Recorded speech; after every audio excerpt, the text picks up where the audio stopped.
నమస్తే, నా పేరు తేజస్విని. బీసీఎన్ న్యూస్ కి స్వాగతం. ముందుగా ముఖ్యాంశాలు. మోదీ నిర్దేశకత్వం, చంద్రబాబు నాయకత్వమే మా పంద. విశాఖలో ప్రధాని మోదీ హాజరైన ప్రజా వేదిక సభలో డిప్యూటీ సీఎం పవన్ వెల్లడి. మన నమో ప్రధాని అనే మాటకు అర్థం మార్చారు. ఇవాళ ప్రపంచమంతా భారత్ వైపు చూస్తోందంటే అందుకు కారణం మోదీనే అన్న మంత్రి నారా లోకేష్. నెల్లూరు జిల్లా వైసీపీ నేతలతో జగన్ సమావేశం. జనవరి నెలాఖరు లేదా ఫిబ్రవరి నుంచి జిల్లాల పర్యటనకు వస్తున్నట్టు వెల్లడి. తిరుపతి తొక్కిసలాట వెనుక అధికారుల వైఫల్యం. ఘటన ఎలా జరిగిందో దర్యాప్తు తర్వాత తేలుతుందన్న టీటీడీ చైర్మన్ బీఆర్ నాయుడు. ఒక సదుద్దేశం, ఒక సదాశయం లేకుండా ఒకరు కన్యాకుమారి నుండి కాశ్మీర్ వరకు నడిచినా అది ఒక నిరర్ధకమైన నడకగా చరిత్రలో నిలిచిపోతుందని AP deputy CM Pawan Kalyan అన్నారు.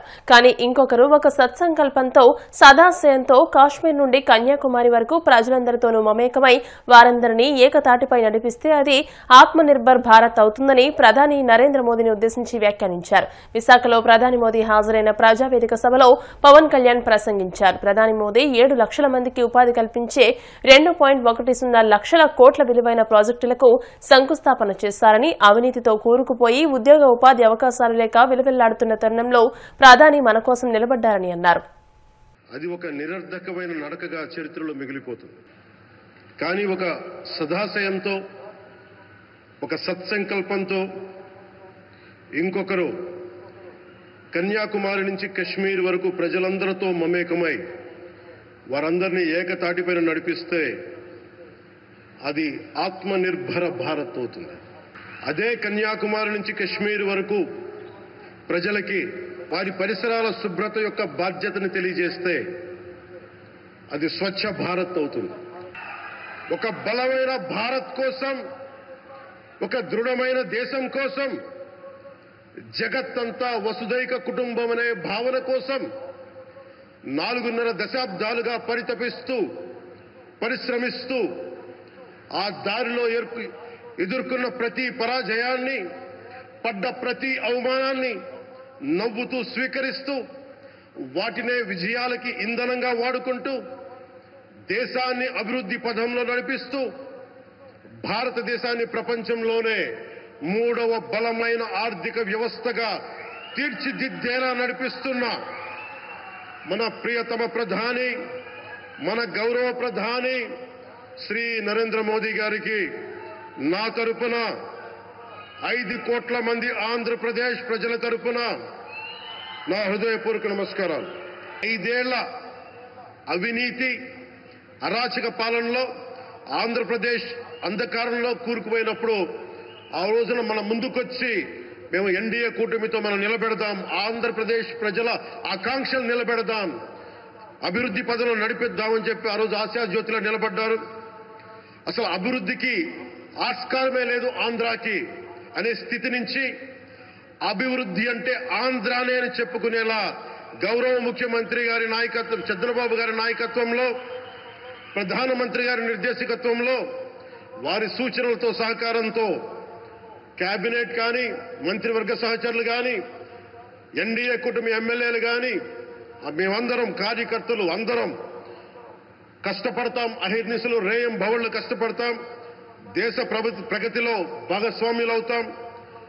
మేము ప్రధానమంత్రి గారికి అండగా ఉంటామని తెలియజేసుకుంటూ, ఆంధ్రప్రదేశ్లో ఉన్న ఆంధ్రాకి వెలుగుతో నింపుతున్న మీ నిండు హృదయానికి నా హృదయపూర్వక కృతజ్ఞతలు తెలియజేసుకుంటున్నాను. మరోమారు మీ అందరికీ ధన్యవాదాలు తెలుపుకుంటూ, నమ్మకం పెట్టారు. మీరు పెట్టిన నమ్మకానికి ఈ రోజున 2 లక్షల పైచిలకు పెట్టుబడులు తీసుకొచ్చాం. ప్రధానమంత్రి గారు ఉండటం వల్ల, సమర్థవంతులైన చంద్రబాబు గారు ఉండటం వల్ల మేమందరం నేర్చుకోవడానికి, పనిచేయడానికి సంసిద్ధంగా ఉన్నాం. సో మీరందరూ ఇదే సహకారం ఇవ్వాలని మనస్ఫూర్తిగా కోరుకుంటూ, ఆ భగవంతుడు, ఆ లక్ష్మీ నరసింహుడు ఈ దేశాన్ని మరింత ప్రగతి పదంలో నడిపించేలా గౌరవ ప్రధానమంత్రి శ్రీ నరేంద్ర మోదీ గారికి దీర్ఘాయుష్ ఇవ్వాలి, ఆరోగ్యం ఇవ్వాలని మనస్ఫూర్తిగా కోరుకుంటూ ఆ లక్ష్మీ నరసింహుడిని వేడుకుంటూ సెలవు తీసుకున్నాను. జై భారత్, జై హింద్. విశాఖలో ప్రధాని మోదీ సభలో మంత్రి నారా లోకేష్ ఆసక్తికర ప్రసంగం చేశారు. ప్రధాని నరేంద్ర మోదీని నమో పేరిట కొనియాడారు. ప్రతి భారతీయుడి హృదయంలో నమో ఉన్నారని, ఇవాళ ప్రపంచమంతా భారత్ వైపు చూస్తుందంటే అందుకు కారణం మోదీనే అని అన్నారు. గతంలో ప్రధానులుగా ఉన్నవారు కేవలం ప్రధానిగానే ఉంటే నేడు మన నమో ప్రజల మనిషిగా మారారని అన్నారు. గత ప్రభుత్వ నిర్వాహకంతో వెంటిలేటర్పై ఉన్న ఏపీకి ప్రధాని మోదీ ఆక్సిజన్ అందించారని అన్నారు. ఎన్ని ఇబ్బందులు ఉన్నా ఇచ్చిన హామీలు నిలబెట్టుకునేందుకు ముఖ్యమంత్రి చంద్రబాబు నాయుడు అహర్నిశలో కృషి చేస్తున్నారని తెలియజేశారు. I welcome the Honorable Prime Minister of India, Shri Narendra Modi ji, to the beautiful city of destiny, Visakhapatnam. వేదిక పైన ఉన్న ప్రధానమంత్రి గారు నరేంద్ర మోడీ గారికి, వేదిక పైన ఉన్న ఇతర పెద్దలకి పేరు పేరున నా హృదయపూర్వక నమస్కారాలు. హర్ ఘర్ తిరంగా, హర్ భారతీయ కే దిల్ మే నమో. గత ప్రధానమంత్రిగా ఉంటే ఈరోజు మన నమో పీపుల్స్ మ్యాన్గా మారారు. నమో vision is global but his heart is always with Bharat. నమో मतलब गरीबों का विश्वास, नमो मतलब गरीबों का भरोसा, नमो मतलब इस देश का हौसला. పేదల చిరునవ్వు నమో, మహిళల ఆత్మగౌరవం నమో, యువత భవిత నమో, అన్నదాతల కలలో ఆనందం కూడా నమో.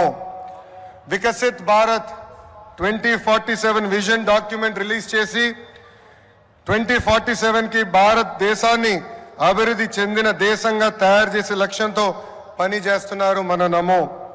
నమో గారు వికసిత్ భారత్ స్ఫూర్తితో మన సిబిఎన్ స్వర్ణాంధ్ర 2047 డాక్యుమెంట్ రిలీజ్ చేశారు. దిమాక్ ఉన్నవారు దునియా మొత్తం చూస్తారు. సిబిఎన్ విజన్ 2020 అంటే కొంతమంది ఎగతాళి చేశారు, వెటకారంగా మాట్లాడారు. కానీ ఇప్పుడు హైదరాబాద్కి వెళ్ళి చూస్తే ఆయన విజన్ 2020లో చెప్పిన ప్రతి మాట నిజమైంది.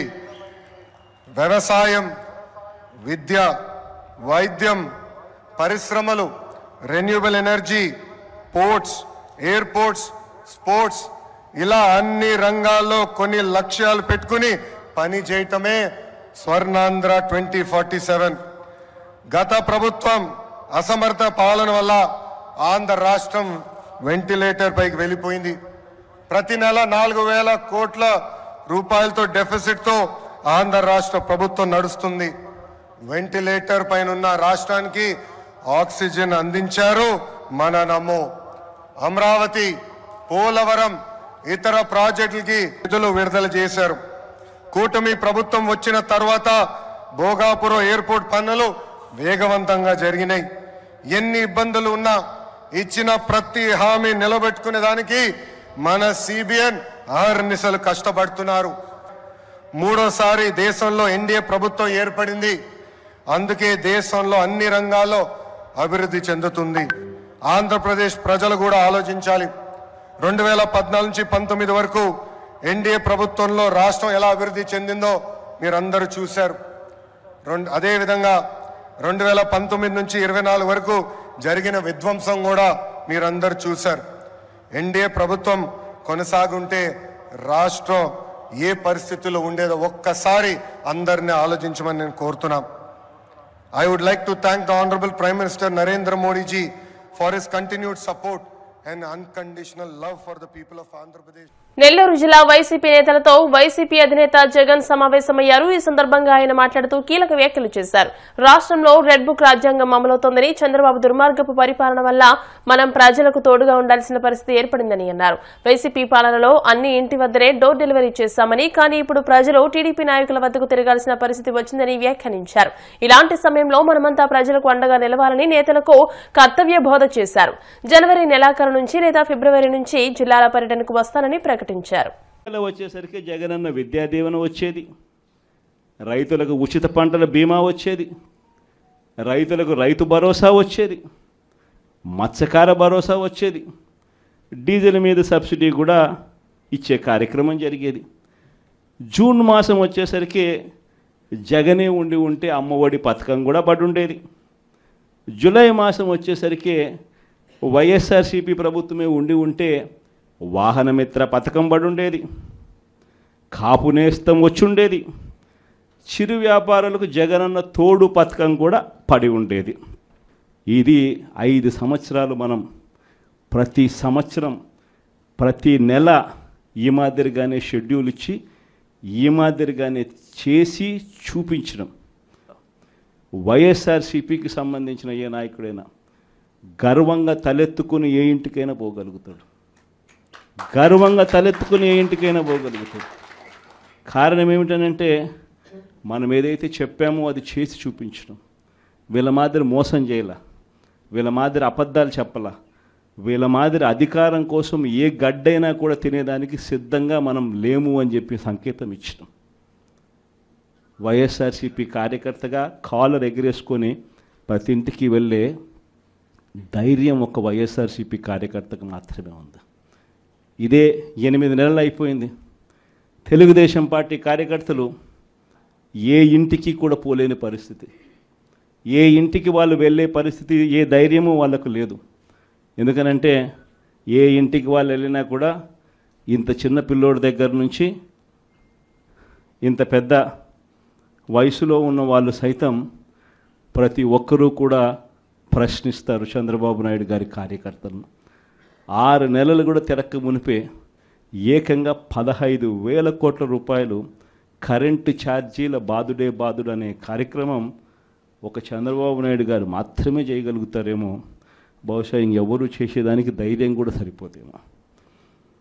ఆరోగ్యశ్రీ పరిస్థితి, నెలకు 300 కోట్ల రూపాయలు ఆరోగ్యశ్రీకి వైఎస్ఆర్సీపీ హయాంలో అమలు చేస్తూ ఏకంగా 1000 ప్రొసీజర్లు ఉన్నదాన్ని 3,300 ప్రొసీజర్లకు తీసుకొని పోయి ఏకంగా 25 లక్షల దాకా ప్రతి పేదవాడికి ఉచితంగా వైద్యం అందించే కార్యక్రమానికి శ్రీకారం చుట్టి గొప్పగా ఆరోగ్యశ్రీ పథకాన్ని మనం అమలు చేస్తే, ఆరోగ్యశ్రీయే కాకుండా ఆరోగ్య ఆసరా కూడా ఇస్తూ అమలు మనము చేస్తే, ఈరోజు ఆరోగ్యశ్రీకి సంబంధించి ఇప్పటికే చంద్రబాబు నాయుడు గారు ప్రభుత్వం వచ్చిన తర్వాత ఇప్పటికే ఈ 8 నెలల కాలంలోనే ఏకంగా మార్చి నుంచి తీసుకుంటే ఏకంగా 3,000 కోట్ల రూపాయలు బకాయిలు.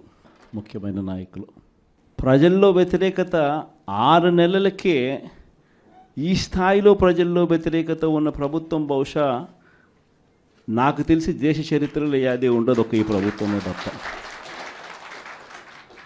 ఆ స్థాయిలో ప్రభుత్వ వ్యతిరేకత అన్నది అప్పుడే ప్రజల్లో చర్చనీయాంశంగా మారింది. మొట్టమొదటిసారిగా ఈ స్థాయి నుంచి కాదు, ఈ స్థాయిలో కనిపిస్తుంది ప్రజల్లో ప్రభుత్వం మీద వ్యతిరేకత. ఒకవైపున ఎన్నికలప్పుడు తానిచ్చిన మాటలేమిటి, ఎన్నికలప్పుడు వాళ్ళు చెప్పిన మేనిఫెస్టో ఏమిటి. తిరుపతి తొక్కిసలాట వెనుక అధికారుల వైఫల్యం ఉందని, తొక్కిసలాట ఘటన ఎలా జరిగిందో దర్యాప్తు తర్వాత తేలుతుందని టీటీడీ చైర్మన్ బీఆర్ నాయుడు పేర్కొన్నారు. రుయా స్విమ్స్ లో చికిత్స పొందుతున్న క్షతగాతులను ఆయన పరామర్శించి మెరుగైన వైద్య సేవలు అందించాలని సిబ్బందికి సూచించారు. తొక్కిసలాట ఘటన దురదృష్టకరమన్న ఆయన బాధిత కుటుంబాలను ఆదుకుంటామని భరోసా ఇచ్చారు. క్షతగాతులను పరామర్శించాక సీఎం చంద్రబాబు మృతుల కుటుంబాలకు ఎక్స్గ్రేషియా ప్రకటన చేస్తారని తెలియజేశారు. డీఎస్పీ గేట్లు తెరవడం వల్లే ఘటన జరిగినట్లు ప్రాథమికంగా తెలిసిందని, పూర్తి వివరాలు విచారణలో తెలియాల్సి ఉందన్నారు. ఇవన్నీ ప్రిడిక్ట్ చేయాలి, నాకు క్లియర్ గా లోపం కనిపిస్తుంది, మీరు చాలా ఈజీగా తీసుకున్నారు, మీరు ఎందుకు ఈ విధంగా చేశారనేటువంటి కూడా వ్యక్తం చేశారు ఆయన. సో రేపు సీఎం గారు వస్తారు కాబట్టి ప్రెస్ మీట్ కూడా ఉంటుంది. ఇంకా రేపే సీఎం గారే వీటన్నిటికీ అడ్రస్ చేస్తాడని అనుకుంటున్నాం కదా. చేసేదంతా కూడా అధికారులే కదా, ఇంకెవరికి బాధ్యత. ముందర రోజు నిన్న కూడా నేను మీటింగ్ కాల్ఫర్ చేశాను అధికారులతో. ఏం చేస్తున్నారు ఏంటి నేను అడగటం కూడా జరిగింది. చాలా ఈజీగా తీసుకోవద్దండి మీరు, నాకు ఇన్ఫర్మేషన్ ఉంది గొడవలు జరుగుతాయేమో అని. అందుకని నేను ఈరోజు మార్నింగ్ కూడా ప్రెస్ మీట్లో అదే చెప్పాను. తిరుమలకి రానివ్వరేమో, దర్శనాలు కావేమో అనేటువంటి రూమర్ బాగా సోషల్ మీడియాలో స్ప్రెడ్ చేశారు. అందుకే నేను మార్నింగ్ కూడా దాన్ని ఖండించాను నేను మీ అందరి ముందరే.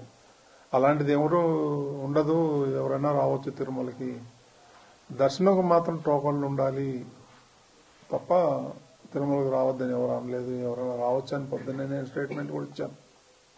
నాకు తెలుసు ఏ గొడవ అవుతుందేమో అనే నాలో అనుమానం ఉంది. నేను అధికారుల దగ్గర కూడా వ్యక్తం చేశాను. ఎస్పీ దగ్గర కూడా నేను టెంపుల్లో కనిపిస్తే చెప్పాను, మీరు ఆషామాషిగా తీసుకోవద్దండి, దీన్ని జాగ్రత్తగా చేయండి. అప్పుడు అన్నారు వాళ్ళు 5,000 మంది పోలీసులను పెడుతున్నామండి, మేము చూసుకుంటామండి, అది ఇది అని అన్నారు నాతో. ఇది దురదృష్టకరం. ఇప్పుడు ఎవరిని మనం నిందించలేము, ఒకలా ఇద్దరా అనేది. ఈ పొరపాటు జరిగిపోయింది, మరి దానికి చింతించడం తప్ప మనం చేసేదేం లేదు. ఏమి ఉండవండి దీంట్లో, ఎందుకు ఉంటాయి కుట్రలు కానీ అవన్నీ అబద్ధాలు. ఇది యాక్సిడెంట్, ఎవరు కావాలని ఎవరు చేయరు. It is an purely accident.